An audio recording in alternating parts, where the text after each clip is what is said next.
Welcome to the Wealth Code Pod. I'm your host, Atulin Begini. Today's guest will be breaking down the ins and outs of the Miami real estate, particularly pre-construction and luxury developments. He's been in the game for over 3 decades. He's been featured in the Wall Street Times, Florida Realtors Magazine, and now an author of his own book, The Miami Pre-Construction Blueprint. Guillermo Teran. Thanks for joining us. Thank you. Thank you for having me. It's always a pleasure to spread the little knowledge and add value to your conversation. So thank you for inviting me. Now, you have been a broker for 3 decades, Yes. and now you have your own book. Why write about it? All right, so let me get a little bit behind starting off with this. The state has been changing over, right? I was pretty much a very heavy into listings. I was much what we will call a listing agent. COVID came around, and during COVID, obviously you couldn't really do a little. And I was kind of famous for door knocking. In fact, I wrote it before that. I was featured for the door knocking and the abilities that was before. And that kind of put a damp on what I was doing. And also, it was a strategy when the Surfside collapsed. Right. I remember that. It was a very sad story. But that led the city to investigate what happened. And at the end, we tend to kind of maybe overcorrect. But the reality is that city, the law changed, the codes construction changed, inspection spirit chose a bunch of different changes. And I still remember sitting there in the auditorium when we were getting explained what's happening. And city official ended up saying, I will not sell an apartment or unit, let's say, over 25 years old to a client, even a family of mine. That must have been so alarming. But it was because alarming. so many buildings are old at that point. There you go. It was very alarming. But then, I sat there and I thought about it, and I was also looking for pivot for my, listing part of it, right? And I realized, wow, I think there was a great opportunity in pre-construction, because if you see what's coming, if you understand what he said, and you understand, like you said, all his buildings were old, and they were going to be submitted to all these new changes, right? Then is a lot of these buildings were going to be turned down. They were not going to be able to, the requirements that they had, or it just became so expensive to actually put them up to date, right? Because you had to put the buildings up to date, with the codes, et cetera, right? That's when you saw all this, all the units getting all the assessments, and people were going complaining because to putting up to date, because they gave us 3 years, and then I guess it was another year for the law to come into effect. So I saw the opportunity, I saw what was coming, and that actually, wow, this is an opportunity.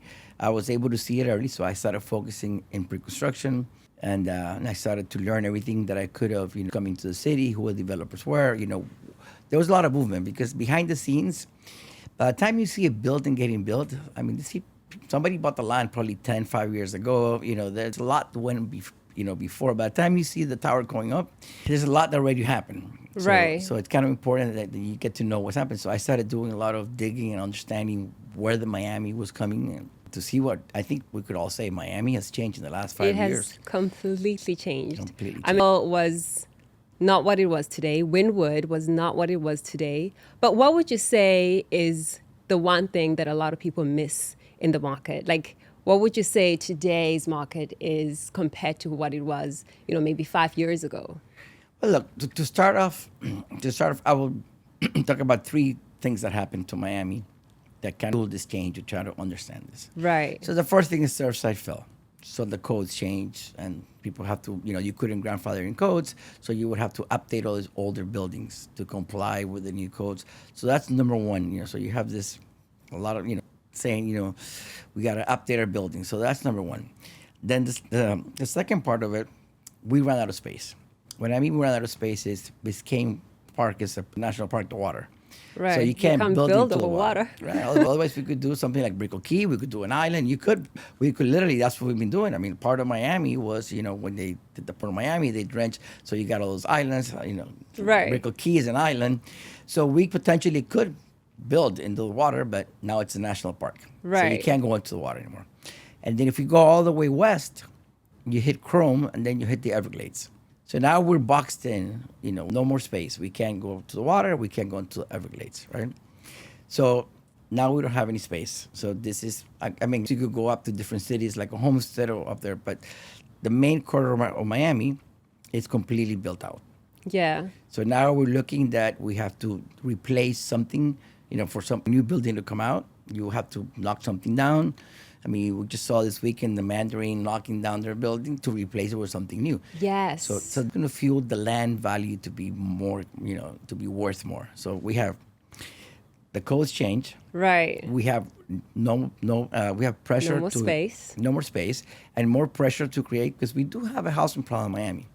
So this gives the opportunity, if you could knock down a building that's 30 stories and then build something that's 60 or 80 stories, you are creating, households, right? Right. And for that, so we codes change, we out of space, right? And then we get the wave after COVID.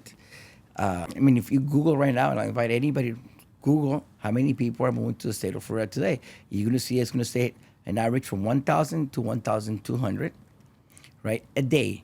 And that's according to the driver's license. So now we have your natural, a population Right. plus an inflection of a population moving to Miami. And I still say that's great.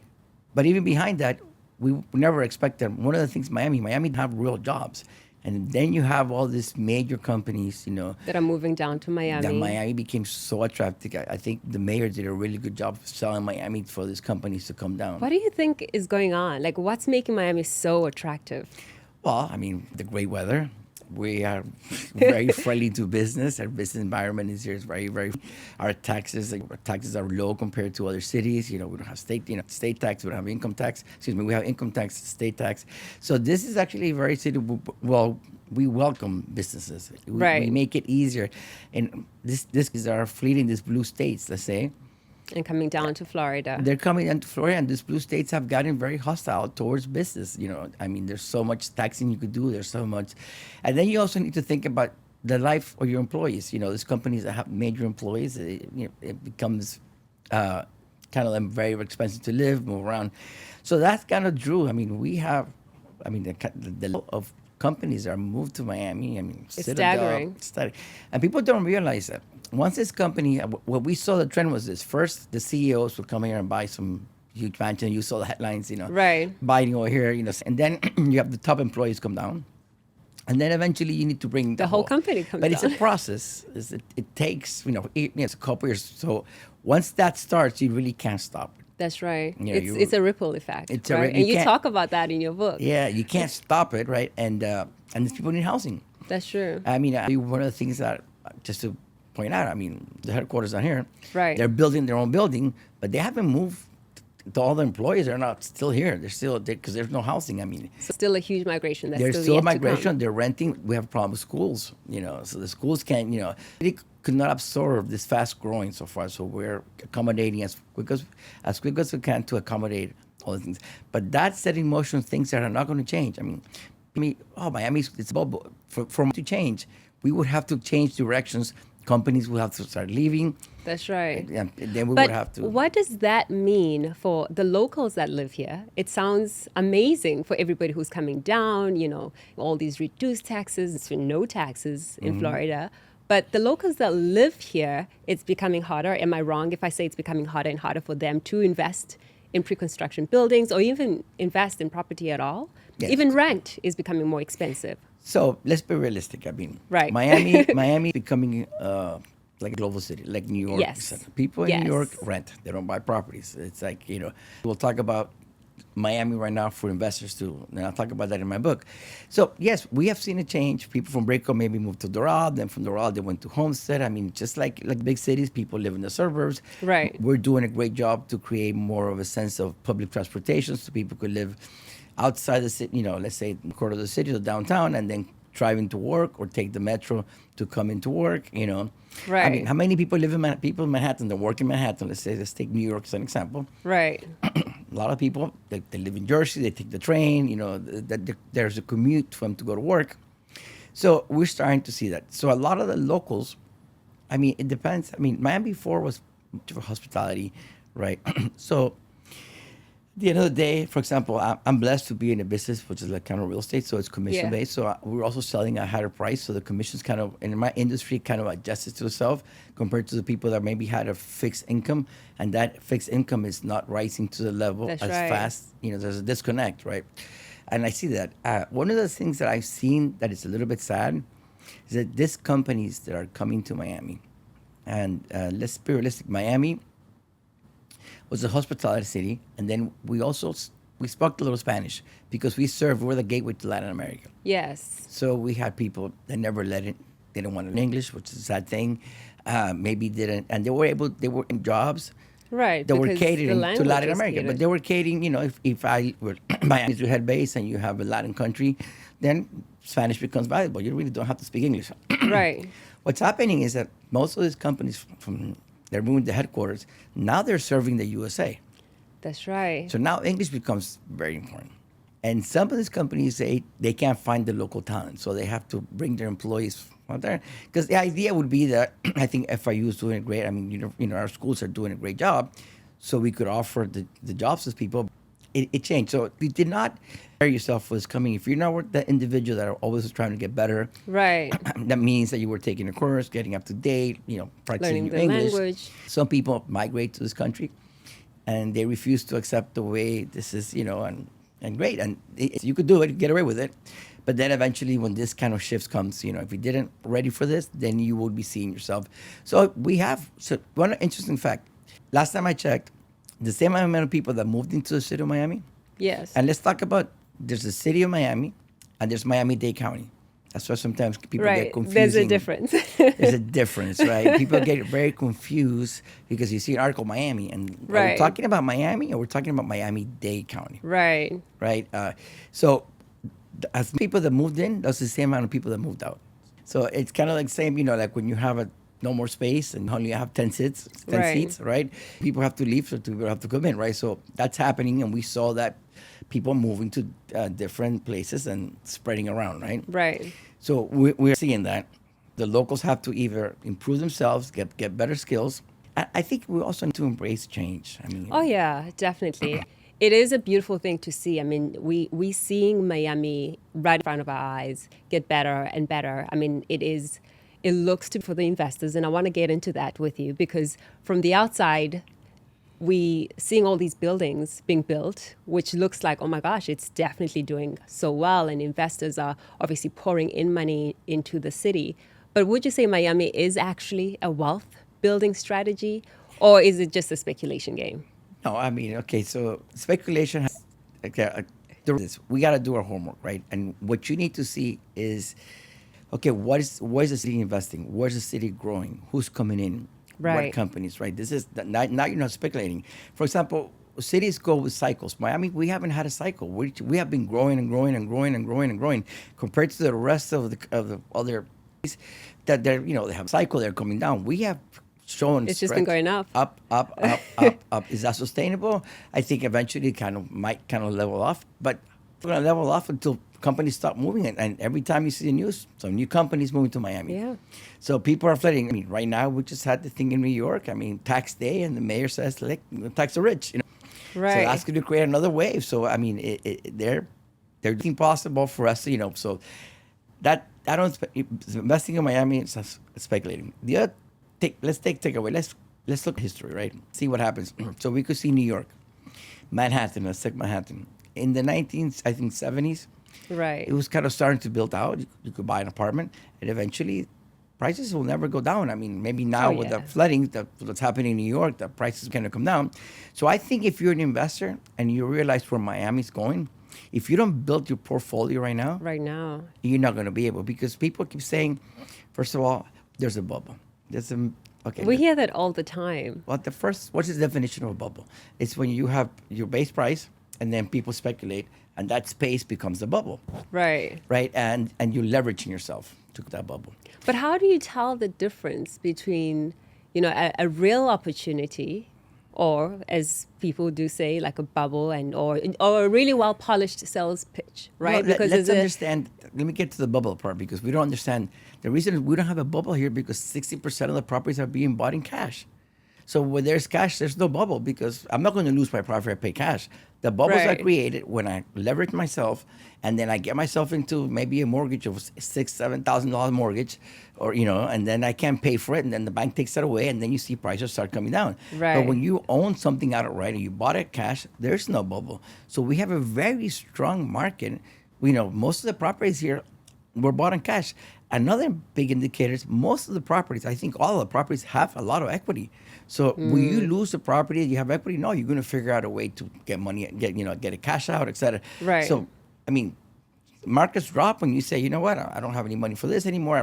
Let me lose it to the bank. I mean, if you look at our bad inventory, and if you look at our foreclosures or distressed properties, are zero. So people that before had those kind of markets, that's not happening right now. So that's a strong indicator that that's not a bubble. And I think you use the word bubble. People don't, sometimes we don't know what it really means. People are always waiting for the next crash, Well, right? And yeah. because it's moving so fast, they're speculating that it's going to crash. Sadly enough, people have been waiting. How long have they been waiting? 5, It's 6 been years? forever. It's forever. And what's happening to them is, okay, I think the interest rates are very important. Let's talk about a little bit because they dictate the market. So interest rates have not, before were threes. That was pretty much, they went up to 6. Yeah. That scares a lot of people. We're down to 6 still. We haven't been lowered from the 6. So, but the day that interest rates dropped, like let's go back to 4 or something like that, which I don't see that happening soon, then the market is going to get crazy again. Oh, yeah. Because all these buyers on the side Right. will definitely want to wait. Notice the price didn't change. It's just the capacity of what you could pay, Right. right? So that's going to put pressure on the market, and guess what? Prices go back up. Oh, yeah, for sure. So it's a no-win thumb because we have no space. So look, Miami's in a situation compared to, let's say, Orlando. Orlando has land. Developers, there's more supplies. Okay, we could go ahead and build, buy a piece of lot, and the city could grow. People that are moving to Texas. Texas has a lot of land. Oh, yeah, a lot. Yes. So- But why do you mentioned Orlando and Texas, and there's a lot of space there. Miami, the sexy market that people want, because obviously. Because we have limited resources, supply and demand. Right. How many waterfront properties do you have? It's limited. Right. Right. Miami is it's limited, so we have to. There's no more space, like I said. So the factor that we have, that's something like I said. I like to Manhattan, right? That Manhattan Island. I mean, basically, you cannot go. You can't go anymore. So you have to knock something down to put it back in. We're in the same situation. Cities that tend to have plenty of space, that have no boundaries, they could grow until they get to the boundaries, Right. So Right. they have a lot more potential, and that keeps supply, because in real estate, it's about supply and demand, just like any other thing. So when the supply is over, right, and there's a lot more supply, and the demand, people are going to have to lower the prices. So that becomes also a very tricky question. You also mentioned that over 60% of people buy in Miami, they buy cash. Yes. Where are these buyers coming from? Well, look, before, most of the buyers were coming from Latin America. Yes. A lot of people, it's been... Because of the proximity. Well, proximity, but not only that. They live in countries that, government changes, it's unstable. So, the logical thing is you want to take your money out and bring it to, and buy. And a lot of people like a piece of property. They want to have something they could touch, Right. So real estate became, but today's market is pretty much even. It's coming from the USA. We are seeing New Yorkers, they're coming down. Oh, wow. There's New Yorkers. I mean, New Yorkers are coming down. So LA, people are actually moving to the state of Florida. It's become very attractive. And it's sad because you see states, these blue states, they keep doing stuff, alienate their constituencies or citizens, the companies that do business there. It's gotten, eventually those people, they They leave because they want to be, Yeah, I mean- business owners. They want to operate their businesses in a more and they want to have, producer format. And Miami, Florida rather, makes it easy for that. we make it easier for that. It's sense. I mean, we try to make it like easy, common sense. We have a, for round. I mean, so we're keeping Miami's being efficient. We want to see investors come here. So the money's coming from Latin America, and now we're also seeing. So this is what happens too. Let's say a guy in New York sells his condo over there, Yeah. maybe for $3 million. Comes to Miami and he could buy it from 1.5, half the price. So now they bought that condo and they could buy another one for investment, or they have money in their pocket. Right. So that that price difference, I mean, local is expensive. That, I mean, I mean, the average one bedroom rent in New York is $4,000. Yeah. Yeah, It's we're not paying that here. yeah, no, it's almost half the price in Miami. Even I was speaking to a person which one client of mine. He worked for American Airlines. He moved to New York over here to Miami. He still works at American, but he's American Airlines, but he's based out of Miami now. He says that he got, without getting a raise, his check went up to like 40% because all the Wow. deductions that he was getting in New York, just here now, you know, Right. 40%. It's significant. You know, their quality of life got better. Now they got to buy something bigger. So I mean, there is a lot of them. When people see it, they cannot unsee it. So they want to be Right. here. Now I see there's obviously we mentioned there's so many changes that are going on in Miami. Now, why pre-construction? Make the case for pre-construction instead of somebody buying, an existing building, a resale, for example. Why buy something that is from ground up that you Okay, haven't seen physically most of the time? great. That's a very good question because selling pre-construction, you're selling in the city. It's gonna. Right. So the reality was this: if you were to do a resale, in fact, one of the most misleading information that we have is when they condos, we have 11 months of inventory. But if you break it down to condos, new condos over 10, first in 10 years, you'll see a drop. We don't have enough condos. When you see a lot of those are what we call inventory seeing over 30 years that nobody wants. It's hard for you to refinance. So if you were to buy something old, you know, Yes. you're looking at assessments. Oh, You're looking at so yes. it's you don't have fixed costs. I mean, you buy something and you got your mortgage and this, and then they do this inspection. Then you're going to get hit with an assessment. Then it goes up. So that lack of of stability, It's not it's there. not there. When you're buying pre-construction, you're buying something that's new. So you don't it's something that's new, that it's up to code. And let's be realistic, that the codes have changed. Even the Yeah. way we're building now, we have impact windows. I mean, Right. this city, we go through hurricanes, but hurricanes come through here, and that's, we don't get as much damage as you would have because a lot of the city, they say it's gotten hard, but basically they're building with construction codes. I mean, Dade County, all this, we have the highest in all the United States. Wow. So it's not pretty safe, and we've seen hurricanes come through here, and The so buildings are still they're withstanding. building a standing, and so we're building a lot better, more efficient green areas now.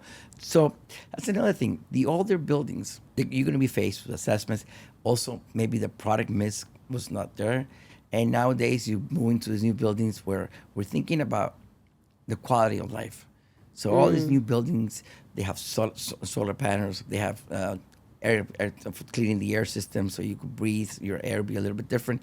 So we have realized that that's very important for your lifestyle, right? You want to live in a building, the elevators. So a lot of the Right. things that. So yeah, there's a construction is because you're getting all those benefits. Right. I say to some of my friends now that the buildings is like a battle of the amenities, right? It's so hard to choose because there are so many things. Like one building is offering, like you mentioned, saunas and all these things. Now things they look so glamorous for investing. What are some of the things that you're like, this is not as important? Focus on. What are some of the things that you would say, focus on this and this when investing into a building? That's a very broad question because it's this. There's 159 projects going up Wow. in the tri area. The biggest biggest mistake realtors are making, and they also buyers, is taking them to the wrong building. Why do I say the wrong buildings? We need to understand that there's three types of buildings. There's residential buildings, meaning a building that was meant for you to live on it. For your Right. community, these buildings will have, so, it's for you to live on it. They might not have staff amenities, Right. right? Because they will have elevators with a little bit more privacy. So it's meant for you to have a family, to Yeah. create some kind of community. There are buildings for investment. They bring what they allow short-term rentals, right? This whole thing of the Airbnb, but Airbnb is just one. Now it's a whole, it's just called short. Now we're seeing buildings that are made for this type of lifestyle, Right. right? And the Airbnb is an investment, and you are competing with the hotels, right? So we have buildings that are what they call short term. Now the city, because before Airbnb first started, basically what you had was somebody living in a building And doing it privately. and doing it privately, right? And that upset the neighbors because who's this? You're buying. The Yes. process. Usually in residential building, you have to apply to the building. There's a board. They have to approve you. There's a process before you could move into one of those buildings. I'll give you example. For example, when Uber came to market, you remember Uber? You Yeah, couldn't they drive to the caused a airport. lot of rackets for the taxi But drivers. it worked out, right? It It worked out. I did. mean, before you would go to the airport, they couldn't drop you off. I mean, who was, the safety, et cetera, right? So Airbnb went through of, who's going to give me the keys, the reception. So having said that, so there's three types of buildings. So there'll be residential buildings that have a purpose and they're built. They have investment buildings, which will have, allow short-term rentals, where you see a lot of the amenities because they're competing, With the hotels. and then, for example, in the Airbnb building, you use a lot smaller units because what happens, you want to make the unit as small as you can. They're still, comfortable. Right. It's not for you To live live there right? long term. Because of the numbers. Because now it becomes a numbers game. Because remember, you pay your HOA based on the square feet of your unit. Right. So we'll make it smaller. And then there's also condo hotels. So those are three types of towers. I'll give you an example. If you go where the icon is, you got the hotel. First tower is the hotel. The second tower will be Airbnb, and then another tower will be residential. Right. What we're seeing in today's market is maybe one tower that's just hypothetically 60 stories. So you have the floors from 0 to 20 hotel, from 20 to 40 Residential. Airbnb. Oh, wow. And then on top of it, they'll have residential. So what type of building do I live, right? So understanding the type of building that is being built, because look, I like to say this: every building has a purpose, and especially now that we have brands. Building, there's buildings for motorcycles, there's building for cars, there's people that kind of lifestyle. So your lifestyle, so it becomes very, very important now for us realtors, or people that are understanding this project, that we understand literally a product for you if I get to know what you really want. Right. The Yes. problem is if I don't know what you want or have that interview, I think, look. What are some of the key questions that you would ask to understand the type of buyer that you're dealing with? Okay, so first, in real estate, one of the things they teach you at schools, there has to be a buyer's meeting.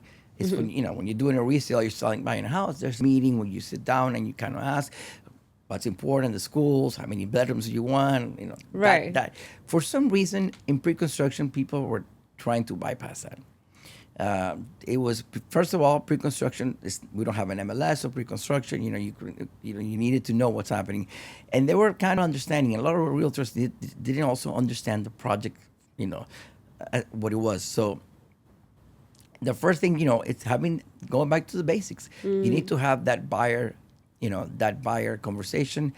What many rooms are you looking for? The investment. It's going to be hybrid because now we have these people that are nomads that I want Right. to leave 3 months in Miami, 3 months over there. Yeah. 3 months of, I want to make some income out of this. I wanted to so understanding all those needs, right? Understanding their price point because I see realtors taking their clients to maybe $1 million apartment and they turn around and take them to a $5 million apartment because Yeah. even though now each building has a life of its own, especially now that have brands, right? Right. So today 30% of our market is brands. And the brands are, interesting because before we had hospitality brands, like the Ritz, you had Four Seasons.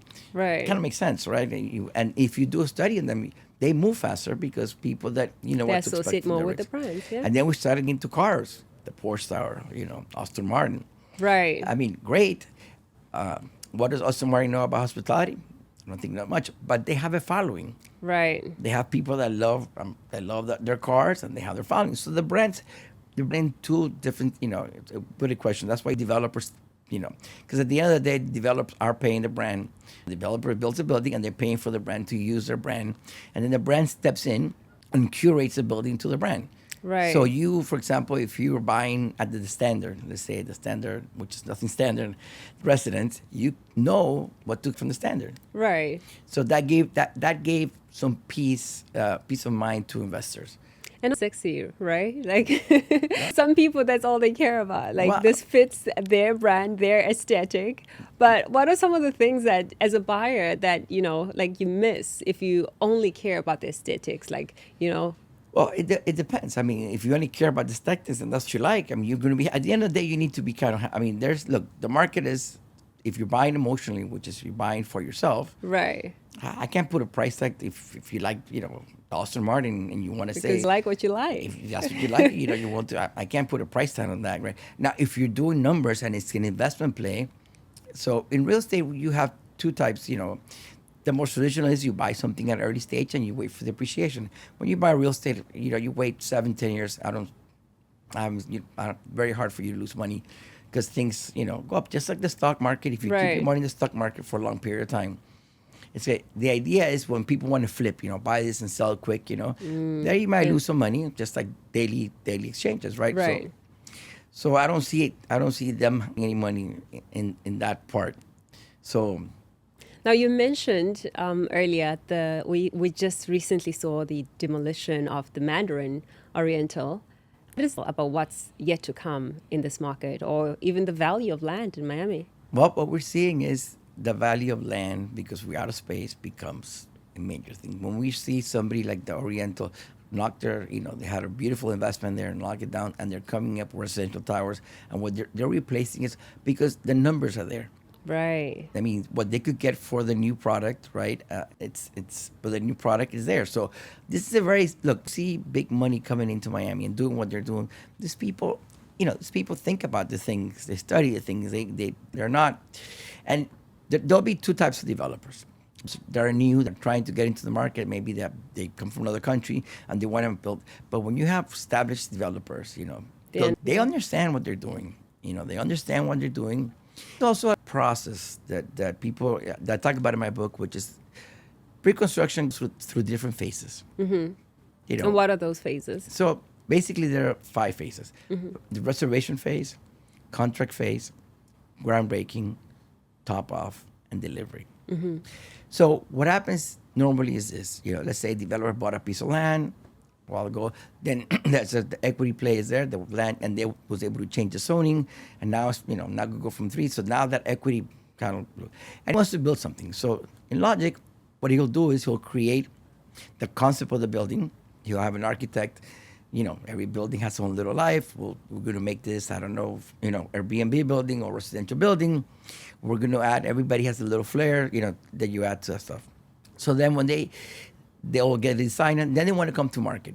If they go to Ready Bank or to get the construction loan, we want to see that there's proof of concept. We want to see that there's interest. So during the reservation period, usually you have to get up to 35% or 30% of those units on the reservation.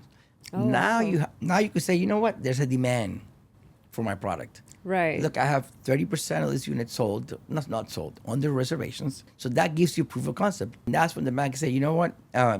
Just go ahead. And that's when they move into contract. Having said that, the reservation phase is actually a very good time to get in because your money's safe. At this point of period, you will get back your reservations. Right. Usually reservation will be 10%. Some developers will let you do $10,000. That's going to be fixed. But you are reserving. Now, not all concepts come through. There's buildings say, you know what, we're not going to build this. And they'll give you money back. Or they might say, you know what, this concept was not working. Let me change it up a little bit. And Right. and What are the risks that they normally see when that happens? So at reservation, I really do not see a risk. I don't see a risk because you get your money back, 100% Right. back. I mean, if it didn't work out, you get money back. That's Right. not a big, it's the proof of concept. I mean, we have seen, I don't want to get into different, let's talk about maybe right now Mercedes-Benz, which is kind of a hot topic, Right. right? I didn't want to get into that. It's a hot topic, right? It's a big project. I Right. think there's don't quote me on this, but I believe there's about 1,200 or 1,200 units, and it's hotel, it's like 3 Airbnb and the residential. So to get to 30% of the amount of units, it takes Takes a long time. It takes longer. So Right. those projects slower. So sometimes we say, listen, it's not moving quickly. The market is maybe not there to assume that it's. So that's why I personally like buildings. Move a little quicker. Right. Construction is also easier. I mean, buildings under 30 stories high, and don't quote me when I say 30 stories. There's a building height. Usually it's about 30, 31, 32 stories. But under the height, the codes are completely different. It's easier for you to build. It's faster because once you break that threshold or you get this big, the bigger towers, and when Right. it's 60, The codes are they're different, more expensive to build, and it takes longer to build. I mean, Of course, let's yeah. just, it's more of a, like, not everybody could do a high rise. Right. Now, when clients are investing in a building like that or a boutique building, where, if you ever tell a client, you know what, walk away from this investment, what are some of the things that you see, whether it's from the client perspective or the building itself, that you would say to a client, you know what, this is not the right investment for you, walk away from this investment? So, so, so we try to guide my clients with information. So, usually, first thing as a realtor, we need to do our homework. We know we realtors, we have to do our homework first of all, getting the developer's reputation, their track record, understanding who the developers. Because listen, I could come from another country and I could hire, the best Covey Carp, let's say, to best architect. I could hire Douglas Elliman, just for saying, or one of the top firms here to do sales. Yeah. I could do the most beautiful sales center, right? And so for you, the realtor, and for the buyer, everything looks great. Right. But you don't know the developer. You don't know his track record. And what happens if the developer's reservation is good, but once you go into contract, the developer starts using your money for building. So what happens is the developer cannot secure construction loan. If they cannot secure construction loan, then that building is going to stall. It's going to take probably longer, or might not get built. Right. And then you fall into it. So the homework becomes this: we need to understand who the developer is. We need to do the right kind of vetting, understand the logic of why is he building here. What's the assets. A lot of people that come over here, no, I'm going to build my own money. We're very strong. I mean, I built 200 units, maybe I say in a different country. The same building in a different country than in its building over here. Every banking rules are different. Right. So first rule is understanding who the developer is. Right. We see some developers also using their own money to start the project. Well, that's what they all say. So Oh, is that so? Well, basically, look, the developers will do this. Developers, they use their own money. So usually, this is a typical. I'll give you some regions, for example. Right. They bought that piece of land for $14 million, almost 10 years ago. Now that they got approved for the building, that land appraised for $100 million. Oh. So now the developer, he uses to take, that he has $84 million to use, right? Right. Smart guys, they will team up with the builder. That's a sign when they partner up with other pros in the industry. Like this guy will be the construction guy. They partner up, and then contribution is the $84,000, the land, and money to create the et cetera, right? So that partnering up is important. When you see a developer that's partner up with other people that they could do this on my own, and basically we don't know until they secure the loan, because also what I've seen is this: construction loans only 60% of the total building. So that's why you see the deposits in the pre-construction, they go 20, 10, and 10, maybe some up to 50, because the developer kind of needs your money to go. So they all say, yeah, they start building, they start the site, the sales room with their own money. Then they will start using money from the deposits, from the escrow account to start building. Right. Some of them will do a kind of a groundbreaking, to see happen, and that's still coming out, and they're waiting for the construction loan. Right. The reality, the way I look at it, if they do not have a construction loan, it's still a maybe. That's a big threshold. But then, having said that, So when do the buyers find that information out? At what point? it's public information. You'll see it out on The Real Deal. You'll see people who announce because prices will change. Right. So usually, our friends and family, think about it. Reservation, the prices are pretty much, you're buying tomorrow's building, right? So Right. Think about it. So developer, it's a budget. They're making these units and we'll sell them at this price. It's a budget. Know that when you budget something, it always you go after budget, right? Right. Yeah. I mean, you budget something, We've it's kind seen of it hard. happen a lot here in So Miami. the developers are going to put so many units. That's what they call it, friends and family price, or because they might lose. They might even lose money in those initial ones, right? Right. Then they go to contract, and then you might see it's adjusted right there. And that's when they start the construction. They realize, listen, what money I didn't make in this first, I can make it. So you see at the top, right? So which is actually good when you're building a building compared to somebody who's doing a house, a construction house, right? the losses that I lost in my first units, I could add it on to the top to the other units, right? Right. So you see a building usually will have 3 or 4 price lists before they get finished.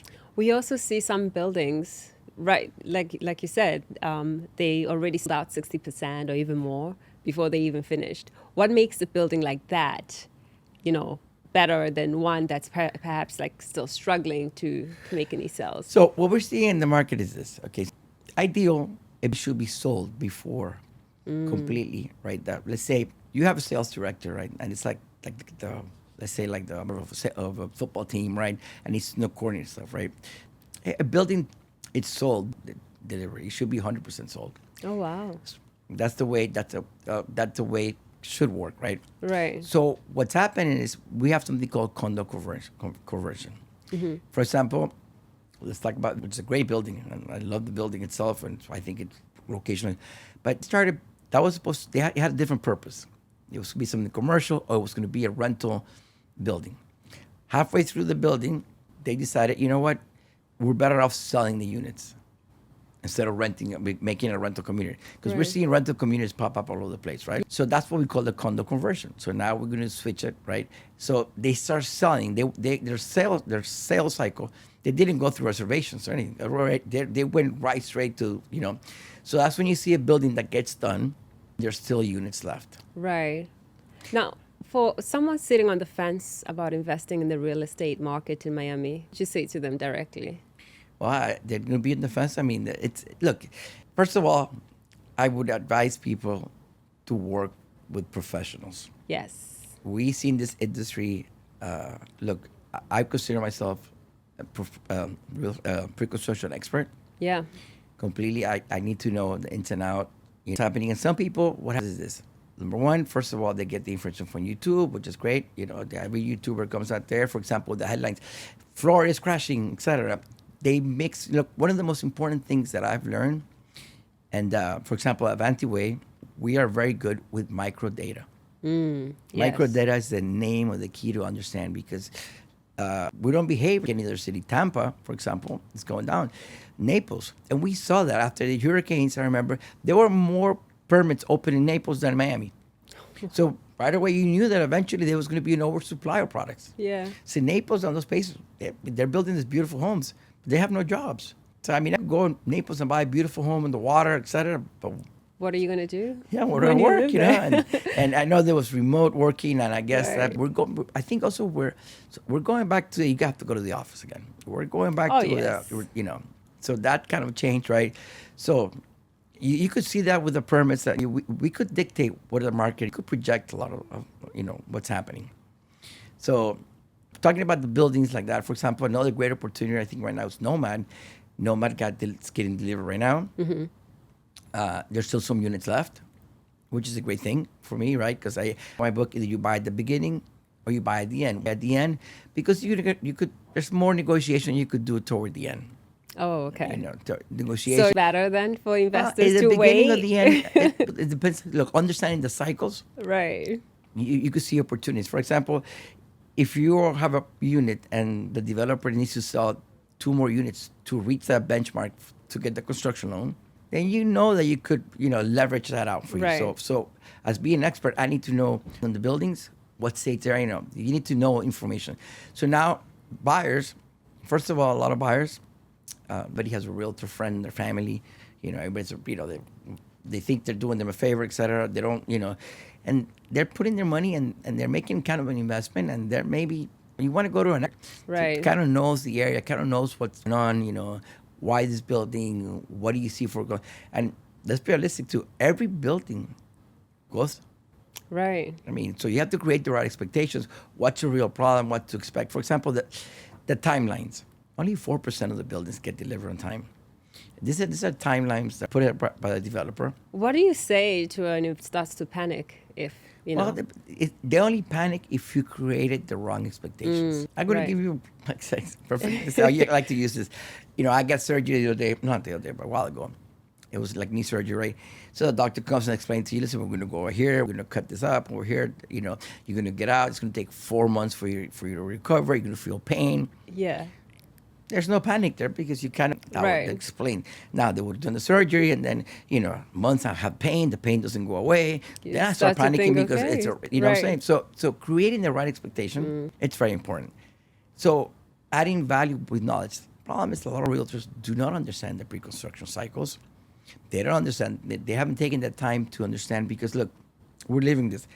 Selling pre-construction, I'm not going to say that it's harder or it's easier. It's just different. Explain the differences to somebody who's, perhaps been a real estate agent for a while, but has never been in the pre-construction market. Okay, so I have a little course it's called the ABCs. For example, in the resale market, first of all, traditional real estate, everything is approved by FREC. So we have your contracts standard. There's no Right. deviation of that, right? The pre-construction world, every contract is made by the developer. The developer, they're going to be one-sided. So you need to, I don't think you need a lawyer, but you need to understand what's on those contracts a little bit. Right. So you don't have that. When you're doing a resale, you could touch it. You could see it. There's comps, right? There's comps around it, to actually see. You could actually do numbers and say, that house rented for that house sold for that. Right. There's more stability. In the pre-construction world, you're selling something on the future.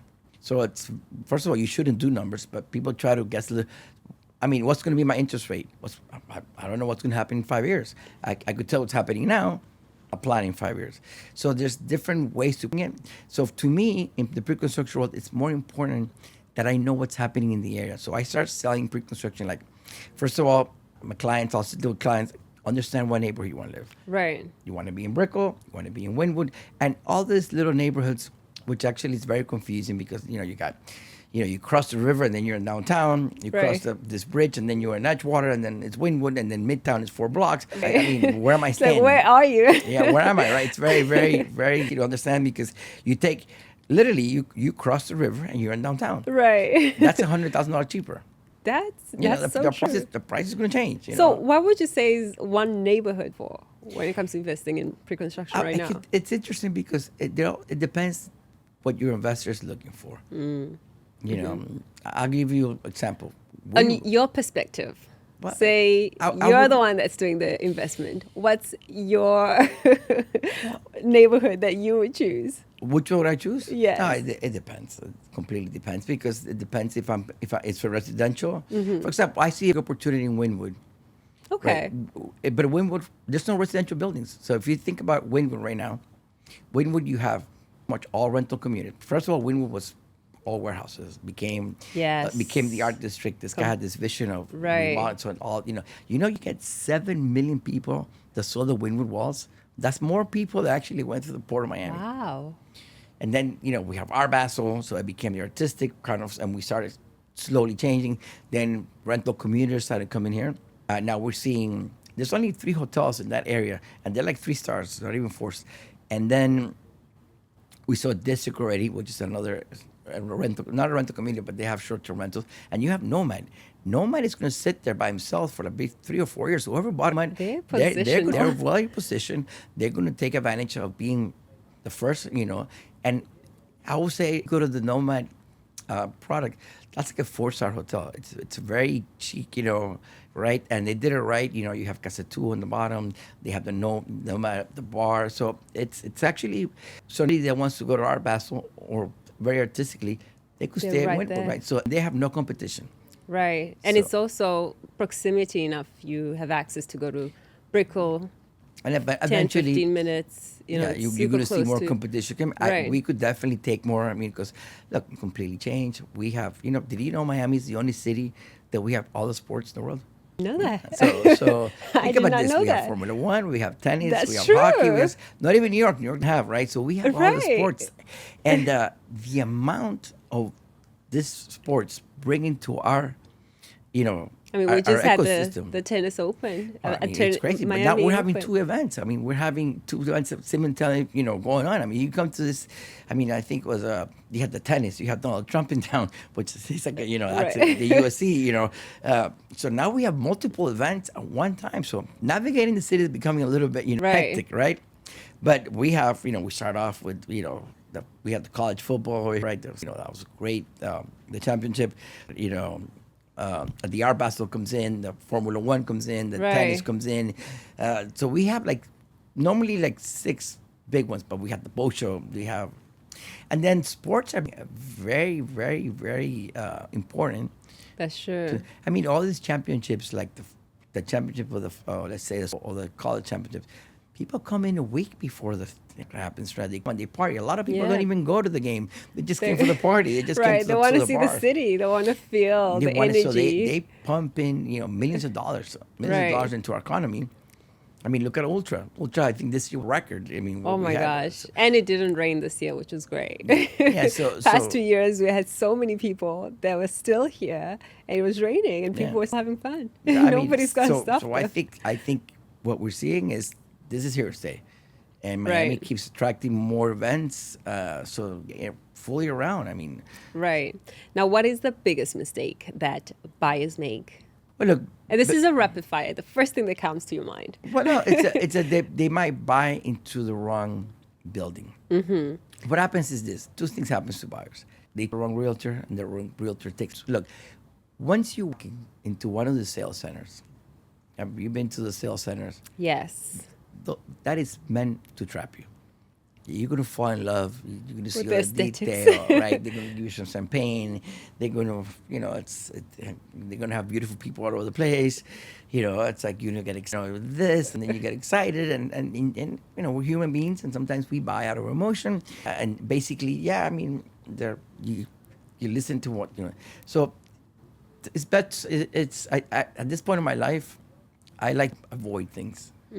Before I will go check it out, and then you fall. I mean, so the Right. best thing is not to take that person there because confuse them or fall in love, and then what happens if you took a client and they falls in love with the building and he wants to buy in the building, and they're like, should I tell him no? Should I do the sale? Right. So the guidance becomes very important, and another things, we have to. I've worked to get not only my name or reputation, my clients that I work with, to learn to respect. I mean, I give them choices, right? So what happens is sometimes you as a realtor, you try to guide your client. You have this, especially the people that are coming, they're driven. Right. There's some people that they know what they want. They go to they do their own research nowadays with ChatGPT. They're smarter than you. They do this. Sometimes you sit there and people don't want to hear an explanation. They already know it all. Right. Yeah. know it all, so They're the fine. ones that are educating you. And They- you're like, well, I'm an expert. Yeah, so, you know? so it gets confusing. We kind of lost that threshold, right? Right. So, for example, in real estate, it's very common that the buyer, when you're going to buy a property, will know more. He's on Zillow, do some more research. So you kind of work. Now I adopt, if I'm doing a resale, we're a team.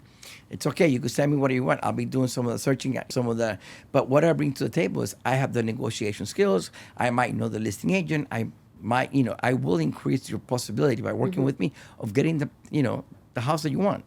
Right. Now, Right. but it's not that I know it all. You know it. So, yeah, because remember in the beginning, clients would be this property. Who was doing the search? Right. The search is not important anymore. The search is actually what's behind. Because you might show me a property that looks great, and I might know the history of the property.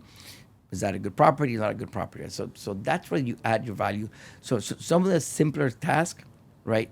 Those will be replaced, and comes into the next step. I think realtors, because we have a lot of realtors. In order for them to stand out, they have to do their homework. That's You know, true. we need to. I'm going to give you perspective. If you go to New York, most realtors, it's like an add-on license. What am I saying? It's a lawyer that has a real estate license, a professional. Right.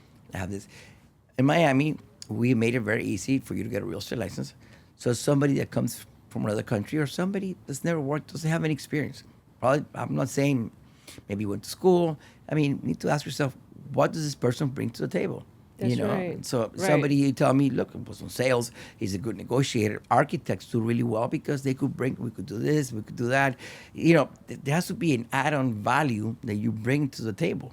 That's right. It's just- Especially in this day and age when, information is at the tip of your hands. But Like your information, buyers but know what they handling. want. I come my first job.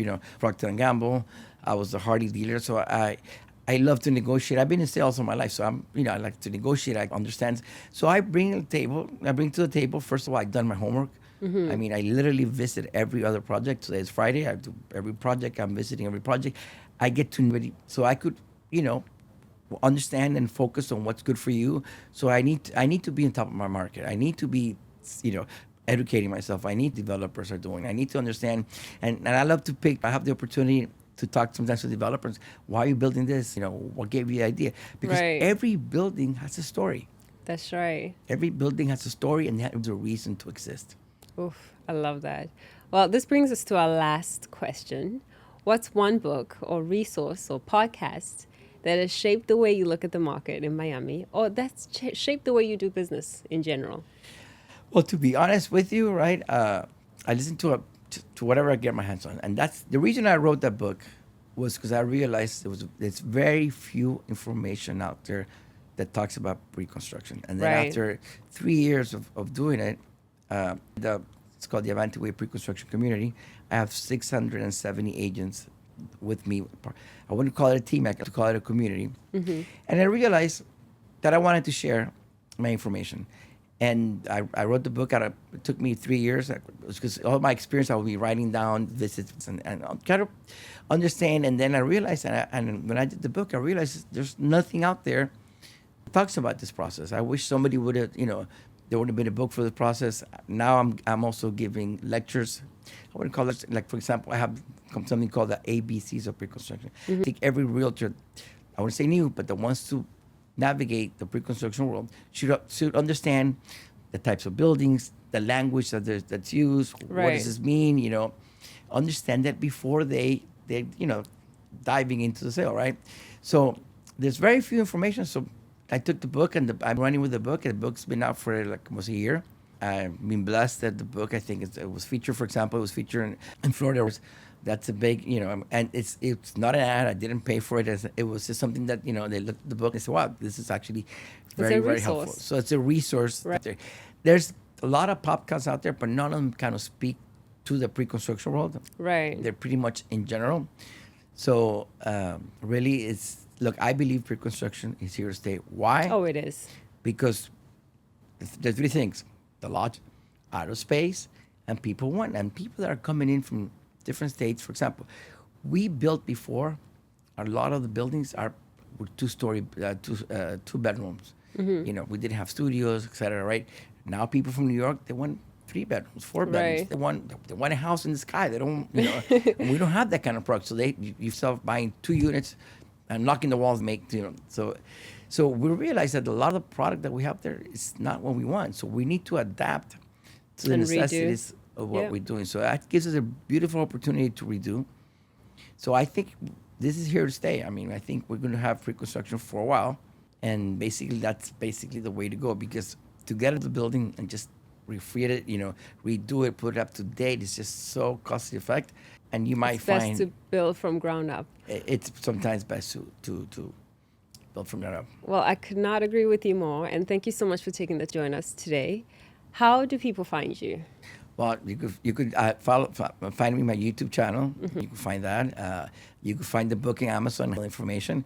You can follow me on Instagram, but I'm in YouTube. I put a lot up in YouTube. I come up with a video once a week, but videos that try to educate. I talk about pre-construction. I talk Right. about, you know, what's happening in Miami, why Miami. Because at the end of the day, in pre-construction, you don't sell the building. Right. You need to know, you sell, first of all, the area, why this building, and then the need comes to those. So that's where you guys can find me. Thank you so much, Guillermo. Thank you. Well, that's it from us. Catch us on our next time. My pleasure.